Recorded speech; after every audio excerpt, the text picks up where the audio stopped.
What's going on, guys? I wanted to make a quick video while the subject is on my mind and talk about not giving up on your dreams in this business, because this is probably the toughest profession I think you could pretty much ever do, other than like being a Navy SEAL. Obviously different versions of difficulty with both, right? I wanted to tell this story because this is probably the most important and pivotal moment of my entire music career that ever happened to me, that kind of solidified like me doing this permanently, or like going home, giving up, you know.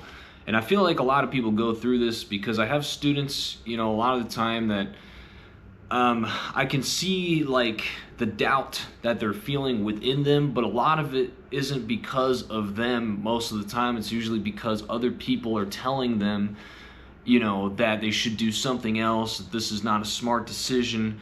And you know, I've been through the same thing, obviously, with many people in my life trying to get me to do something else for a living, to make money, saying, you know, hey, this thing obviously isn't working out for you, maybe you should try something else, etc. Some of the best words of wisdom I ever had from a mentor of mine back in the day was a simple question, and that was, well, have they ever done it? And of course the answer at the time was, well, no, I don't know anyone in my family that's done this. So he says, how would they know then? As I'm talking to a guy that also is doing it for a living, has Grammy nominations, etc. He was one of my biggest influences, I guess I would say, in terms of like making it. I have like probably three major mentors of mine. One really, you know, primary mentor, but then I have like two others that really helped me kind of like mentally get over the gap of like, how do you do this? You know, all of them, you know, it helped me, you know, get over that gap. But I think like the biggest struggle for a lot of people is the mental aspect of it.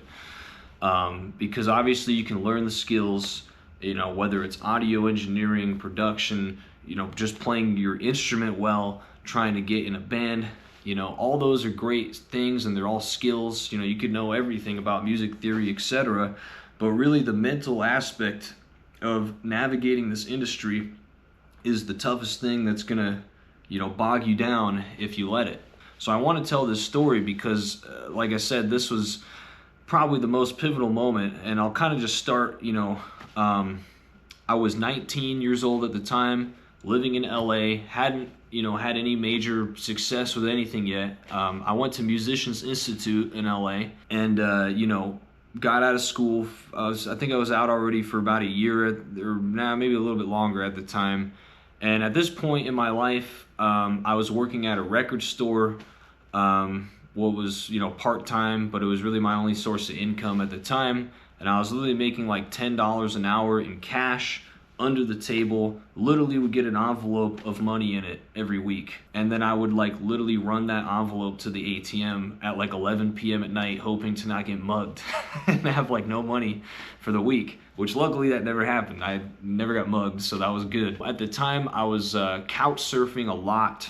I had, you know, a lot of friends I don't know how I had this many friends that let me couch surf with them, but I had like quite a lot that were letting me couch surf. So it'd be like one week I was at a friend's house, you know, then they'd say, you know, say I have to go for whatever reason, then I go to the next friend, you know, and usually it was like, I don't even know why I would have to go most of the time. Like nothing bad ever happened. It was just like, you know, oh, we got like another person moving in that it can actually pay the rent, you know, because they're all letting me stay for free a lot of the time. So I finally got to a point where I had an apartment for a little while. I got like my first string of gigs in LA, and I thought I was all of a sudden like the big dick in town.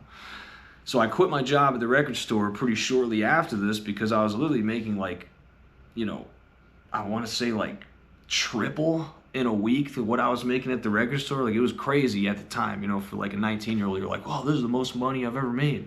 So of course my intuition was like, at the time, the go-to was like, oh, quit your job, you're good, you know. And I think I had like a couple older dudes say that. They were like, oh yeah, dude, you're getting called every weekend, you're good, dude, this is it. And then of course the slow season hit and I stopped getting called like really shortly after that, and I was like, I have no money, which is what escalated into more couch surfing.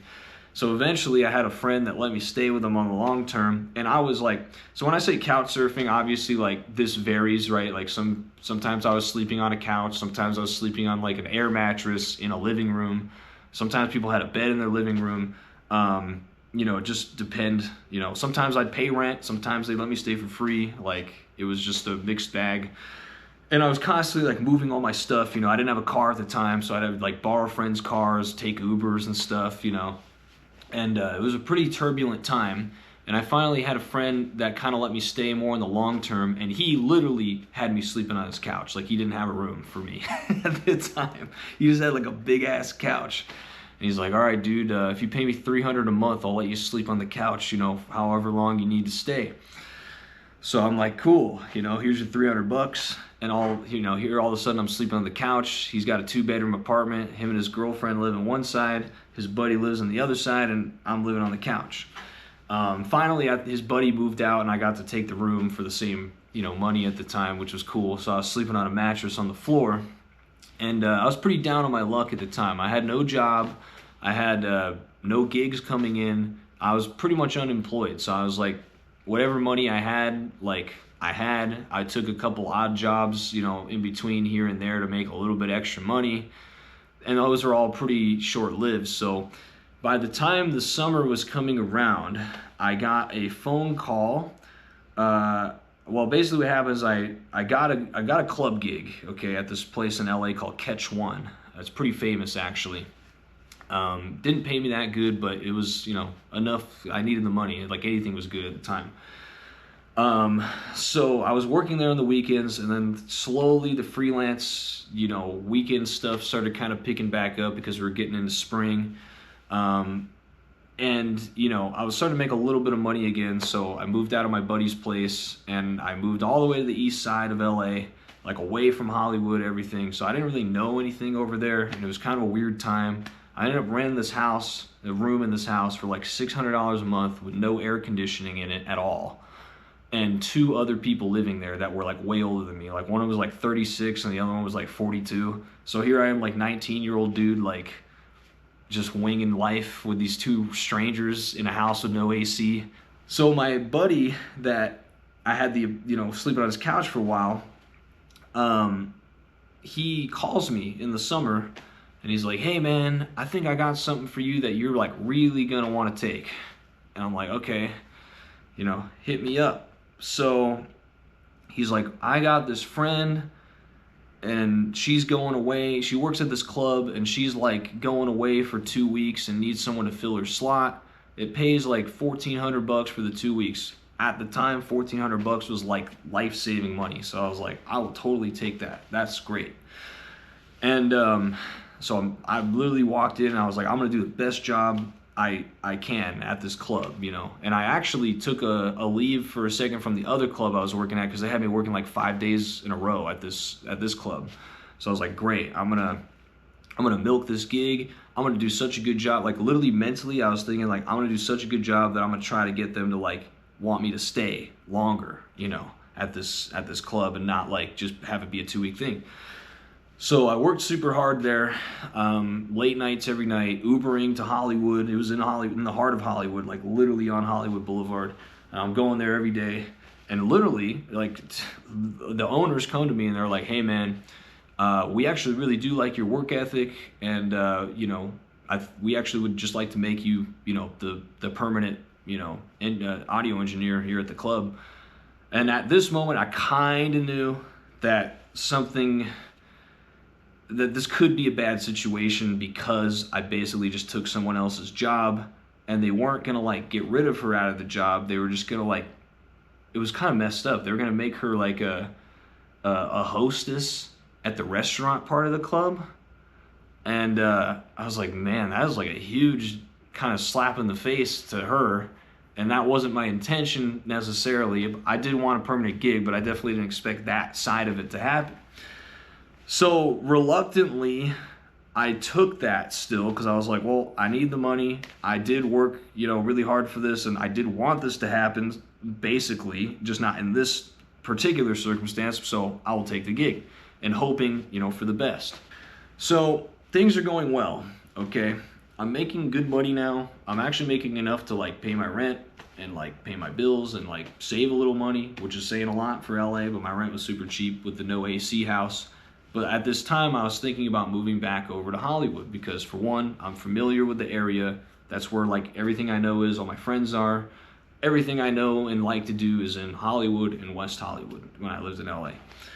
So I found a place in Crescent Heights, super nice apartment with a roommate, and this dude was renting the room out for like $800 a month. I'm like, perfect. I paid him the money and I'm getting ready to move, right? So I pack all my stuff in my car and I call my buddy, this guy Josh, okay? So he was a good mentor of mine as well. And he helped me actually get a lot of gigs in LA in the beginning. He really helped me a lot. So I asked him if I could stay at his apartment in Hollywood over the weekend because I had like a weird move out date and a move in date that had like a gap in between, so I didn't really have a place to be for like 3 days. And I pull up to his house about 4 p.m.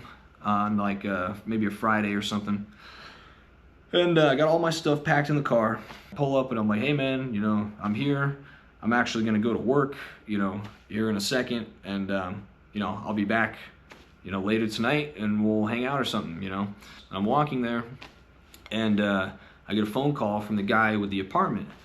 He says, hey man, I have some really bad news. I literally have to get like a court order to kick my roommate out. He's not leaving. Are you able to wait like a month? I'm like homeless now. I'm like, so not really, dude. He's like, well, I'm gonna give you your money back right now. If you can swing it, you know, we'll wait like a month. I'm like, so I'm really thinking like, all right, well, this isn't gonna happen.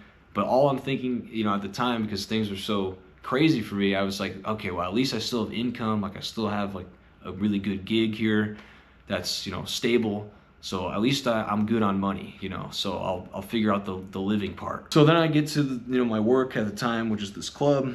I walk in and the owner comes up to me and literally fires me like within the same hour as this apartment thing happening. Like literally it's 4 o'clock that I'm leaving. I get there about 4:30. I literally get fired right on the spot for some like totally made up shit that the girl that you know, wanted her job back basically said, and you know, not to get into it obviously, but crazy made up stuff. And then like basically saying, all of a sudden the script flipped. It was like, you have no work ethic, you suck at this, man. The owner, another owner partner from New York came and saw you doing the sound last night and he hated it, so we're gonna fire you today. That was basically what happened. Which I knew it was bullshit in the moment. I knew what the angle was in that moment. I was like, all right, this girl, you know, she wanted her gig back, and this is what happened. I think I actually was like straight up laughing like out loud at the situation. I was like, wow, this is like really like out of a movie, you know? Like I was at the time I was like really feeling like my life was out of a movie. Like this is the craziest thing I've ever like had happen to me. Lost my job and my apartment in the same hour. And now I'm just like stranded here in the middle of Hollywood. This is crazy. So I finally get back to the apartment where Josh is at, and he's like, dude, what are you doing like home so early? I thought you were like working tonight. And I'm like, yeah, man, so here's the situation, you know, and I tell him. And then at this point, I was like, you know, I'm gonna keep it real, man. I think I might leave LA. Like I think I'm done. I think I've put in the grind for the last 2 years, and you know, I think this is it for me, man. Like, f this city. He's like sitting on his couch like this. He's like just listening to everything I'm saying, you know. He's like, honestly, man, I think you should stay. I was like, dude, no, I'm not f***ing staying. Like, I was like actually getting mad at him for saying this. He's like, dude, but I feel like you're so close right now to making it. He's like, I can't put my finger on it why, but I can just feel it for you. Like, this is actually, you're actually a lot closer than you think. Like, don't leave, man. And keep in mind, like, you know, I get back and his wife is like literally pouring me a full glass of whiskey. She's like, Serge, you need this more than us right now. Like, honestly, just take the bottle. After like a little bit of banter, he kind of like talks me into staying, right? Because I literally told him like, hey man, I'm about to like get in my car and just like drive. Like, I don't even have a destination, bro. Like, I don't want to go home, like, you know, to my family in Arizona. Like, I'm just gonna like drive, bro. Like, I just need to clear my head. He says, I'm gonna give you this phone number and you need to call it. You know, call it like, you know, Monday and talk to this guy who I can't even remember his name now. So reluctantly again, I call the phone number, telling him like, hey, Josh sent me. He's like, oh yeah, Josh is awesome. Yeah, you know Josh? Yeah, dude, okay, all right, we'll get you on some stuff, man. I'll give you a call like close to this weekend. And then I get a call, check your email, I put you on a gig, man, it's tomorrow. I think he said like the pay was like $500 or something like that. I was like, okay, cool, man. You know, at the time, $500 for a day was good money for me. I was like, I feel like that's still good money, honestly. $500 in a day is nothing to be mad at by any means. So, basically, I get the email, and I'm looking through the email, and I see the last name of this person, and then the first name of this person's wife, and I'm thinking, and this is because I'm like in deep to hip hop music, I'm thinking, this is Dr. Dre's house that I'm going to this weekend. Pretty certain of it. So I text the guy and I'm like, hey man, is this like Dr. Dre's house that I'm going to? Like, is he the one at the gig? Is this gig at his house? Like, what's the deal here? He's like, yeah. I'm actually gonna send you an NDA right now, you know, so that way, you know, they gotta keep their address on taps and all this stuff. I'm like, okay, shit, that's crazy. So deep inside, I'm like thinking like, this is literally actually out of a movie. Like I just got fired from everything and all of a sudden now I'm going to Dr. Dre's house a week later. Like you really can't make this up. So of course immediately I call my dad and I'm like, Dad, I'm going to Dr. Dre's house this weekend. Like it's all good. I'm good now. I was like, everything's working out. It's all good. No need to worry, you know? And then I go, you know, to pick up my last check at this, you know, place that fired me. So they wanted me to go in person. They wouldn't even give me direct deposit. So they literally go in person to pick up the envelope with the check in it. And this dude's like, that fired me, is like trying to give me sympathy and all this stuff. Like, yeah, man, you know, sometimes, you know, it is what it is, man. And, you know, I really hope things work out for you. And see, at this moment, I just had the inkling. I was finally like, actually, bro, they totally did work out. And thank you so much for firing me. And he was like, what? I'm like, no, like, honestly, bro, you firing me is like the best thing ever happened to me. And he's like, why? And I'm like, because I'm literally going to Dr. Dre's house this week and I'm doing a gig there. Like, I'm good. Like, I would never have been able to take that gig if I was working at your club on the weekend. And as soon as I said this guy literally flipped the script on me. He's like, oh, wow, that's really cool, man. Well, if you ever want to come and have a drink, dude, it's on me, man. I'll buy you a drink anytime you want to come and hang out. And I was like, I ain't hanging out with you. It's like, you just fired me, dude. I'm not coming to hang out with you. It was kind of, you know, one of those moments where you're like, oh, that was a really nice ending to that story. Ever since that happened to me, and I had that name, you know, and I, you know, very, very, very briefly got to meet Dre in real life at his house, which was cool. Very, like, super brief. I mean, these people would not remember me. But it was cool for me, obviously, to be able to tell this story. At that time, everything after that started, like, snowballing into more stuff that was just as big, if not bigger and better. And that's how I was able to end up eventually getting all the credits that I had on my resume. That was like the first staple. You know, I was able to do some of the stuff with Def Jam and later on in Hitco Records with L.A. Reid and stuff like that. I was able to do some stuff with Disney Channel later on. And it all happened from this moment in time where I almost quit everything. And just that slight bit of optimism, patience, and in a sense being young and dumb. Because if I was 25 and that happened to me now, I probably would have quit. But I think the fact that I was just naive and super young and like I just still didn't want to quite give up. You know, that was what sealed the deal. And sometimes it's just, you get to that rock bottom point and it all turns around. And that's at least what happened for me at that time. And I'm very thankful to this day that I didn't, you know, give up on that and followed through, you know. Honestly, all that stuff on my resume has pretty much gotten me everything I've ever wanted to do work-wise in this business since then. To the point where there's been years that have gone by where I haven't even updated the resume. And I'll just send it out to people for certain things and still get the call, and you know.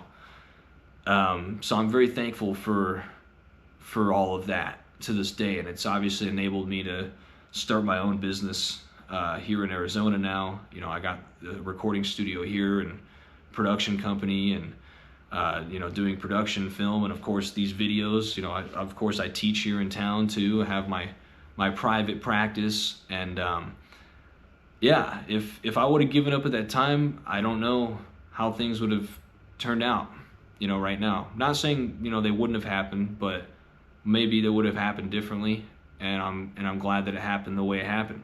Taught me a lot about myself as a person, taught me a lot about life, to be honest, and you know, I can confidently tell anyone I talk to that wants to get into this business to not give up, and it's not meaningless. You know, really, don't give up.